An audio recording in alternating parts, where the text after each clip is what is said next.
ورنہ ہم اپنے جس ملک میں رہتے ہیں جہاں سیاست ہندو مسلم اکثریت اور اقلیت کی نفرت کے اوپر ٹکی ہوئی ہے،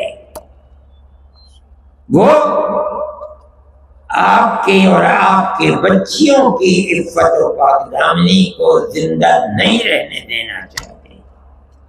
یہ آپ کی ذمہ داری ہے کہ آپ اپنی آنے والی نسل کو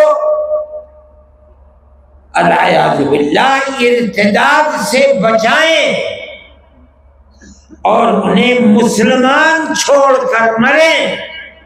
اس کی کوشش کیجئے کہ وہ بھی جب وقت آئے تو مسلمان رہتے ہوئے مریں۔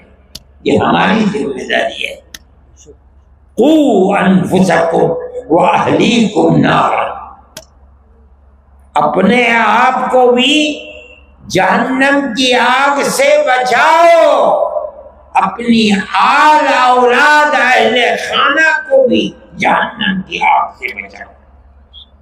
یہ جبھی ہوگا جب ماں باپ، بہن بھائی، بڑے اور چھوٹے اس نقطۂ نظر میں سب متفق ہوں کہ ہمیں اپنے گھر در، اولاد، بیوی، بچے، بچیوں سب کو جس طرح ہم مسلمان ہیں انہیں بھی مسلمان ہی بنا کر دنیا سے جانا ہے۔ یہ بھی امانت شرعیہ کا پہلو ہے، ضروری ہے۔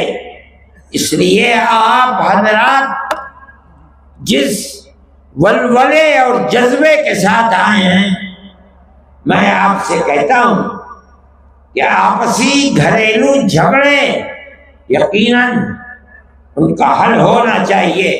امانت شرعیہ کا پلیٹ فارم اس کے لیے نہایت ضروری ہے، لیکن صرف یہی امانت شرعیہ کا کام ہے اور کچھ نہیں، غلط ہے۔ میں نے کہا کہ اپنی اور اپنی نسل کی حفاظت یہ کم ضروری نہیں ہے، ضروری ہے اور بہت زیادہ ضروری ہے۔